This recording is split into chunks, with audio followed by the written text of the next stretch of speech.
प्रभु यीशु मसीह के मीठे और मधुर नाम में सबको मेरा जय मसीह की। हम लोग देख रहे थे पुराना नियम 5 भागों में बांटा गया है और हम लोगों ने भाग 1 से लेकर भाग 5 तक देख चुके हैं और आप लोगों ने बहुत प्यार से देखे हैं और बहुत प्यार दिए हैं और हमारा परमेश्वर का अतुल्य खजाना चैनल में जुड़े हैं। इसके लिए भी आप सबों को बहुत बहुत धन्यवाद देता हूँ।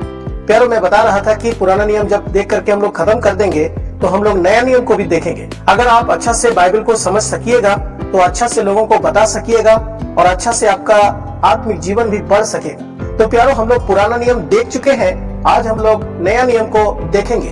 जिस प्रकार से मैंने बताए थे कि पुराना नियम 5 भागों में बांटा गया है, उसी प्रकार नया नियम भी 5 भागों में बांटा गया है। नया नियम 5 भागों में जो बांटा गया है उसमें से आज हम लोग पहला भाग को देखेंगे।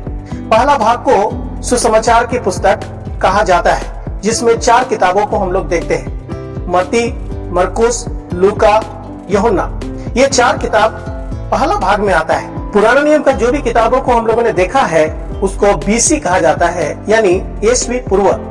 और नया नियम की जो किताबों को आज हम लोग देखने जा रहे हैं, जिसको एडी कहा जाता है, यानी ईस्वी, यानी यीशु मसीह के आने के बाद ये सारे किताबों को लिखा गया। पहला किताब हम लोग देखते हैं मत्ती रचित सुसमाचार।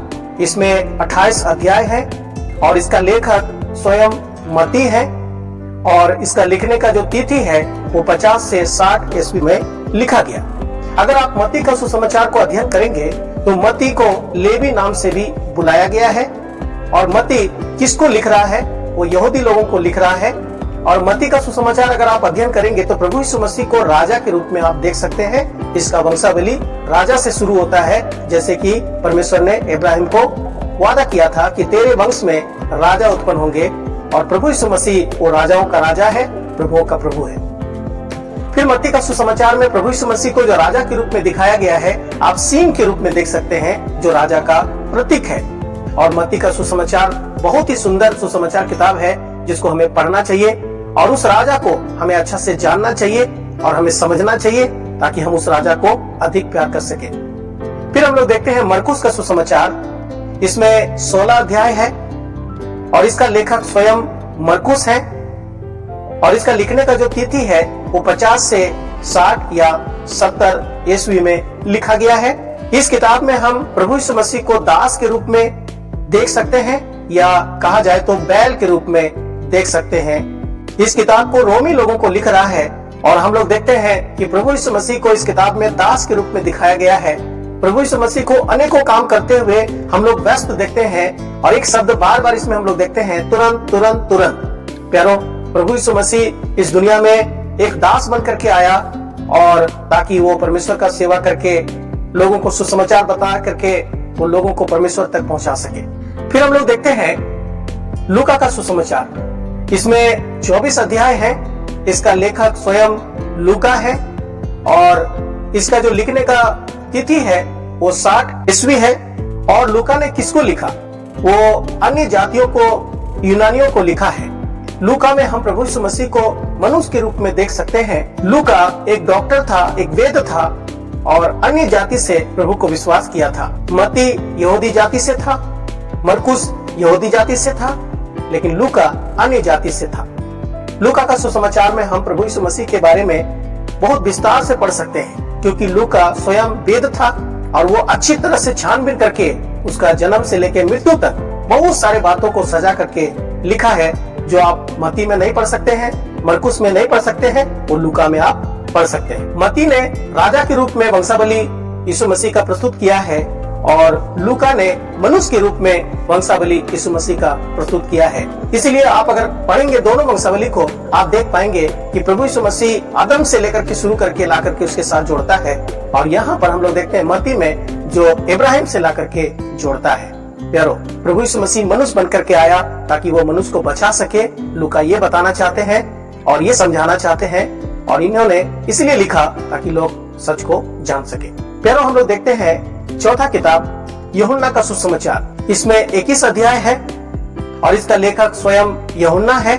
इसका जो लिखने का तिथि है 85 से 90 ईस्वी। और इसमें हम देखते हैं कि यूहन्ना ने कलीसिया के विश्वासियों को लिखा है। इसमें हम लोग देख पाते हैं प्रभु यीशु मसीह को परमेश्वर के रूप में दिखाया गया है यानी उकाब पंछी के रूप में दिखाया गया है। इस किताब में हम लोग पढ़ते हैं यूहन्ना बार बार एक बात को कहते हैं प्रभु यीशु मसीह के बारे में, साथ में प्रभु ने जो बोला है, दाखलता मैं हूँ, मार्ग सत्य जीवन मैं हूँ, जीवन की रोटी मैं हूँ। इस प्रकार से हम लोग देख पाते हैं जो प्रभु यीशु मसीह परमेश्वर है उस रूप को यहाँ पर दिखाया गया है। प्यारो, हम लोग पहला भाग में देखते हैं 4 किताब है जो मत्ती, मरकुस, लूका और यूहन्ना। मत्ती एक चुंगी लेने वाला था, मरकुस एक जवान व्यक्ति था, लूका एक वेद था और यूहन्ना मछली पकड़ने वाला था। और हम लोग देखते हैं प्यारो कि चारों ने बहुत ही सुंदर तरह से प्रभु यीशु मसीह के बारे में लिखा। मत्ती सिंह के रूप में प्रभु यीशु मसीह को दिखा रहा है, जो यहूदियों का राजा है, वो पूरा दुनिया का राजा है। मरकुस दास के रूप में दिखा रहा है, जो बैल का जैसा है, वो दास बनकर के आया ताकि लोग समझ पाए कि प्रभु कहाँ था और कहाँ आया, ताकि लोग बच सके। और लूका हम लोग देखते हैं मनुष्य के रूप में दिखाया गया है, क्योंकि वो परमेश्वर अपनी महिमा को त्याग करके या ढक करके वो मनुष्य बन करके आया ताकि मनुष्य को बचा सके, परमेश्वर तक ले जा सके। यूहन्ना में हम देखते हैं कि उकाब पंछी के रूप में यानी परमेश्वर के रूप में दिखाया गया है। जो उकाब पंछी आकाश में उड़ते हैं वो परमेश्वर के रूप में दिखाया गया है। जो चारों प्रभु यीशु मसीह के पीछे चलने वाले थे, इन लोगों ने बहुत ही अच्छी तरह से लिखा, समझाया। प्यारो, ये पहला भाग जो हम लोगों ने देखा, इसको सुसमाचार का किताब कहा जाता है। प्रभु यीशु मसीह स्वयं इस दुनिया में आया और यही है सुसमाचार जो चारों लोगों ने लिखा है। सुसमाचार को ज्यादा जोर दिया है, जो चारों ने एक ही जैसा बताया है, ताकि हम समझ पाए, परमेश्वर के प्रेम को समझ पाए, प्रभु यीशु मसीह के प्रेम को हम समझ पाए, प्रभु कितना प्रेम करता है इस बात को हम समझ पाए।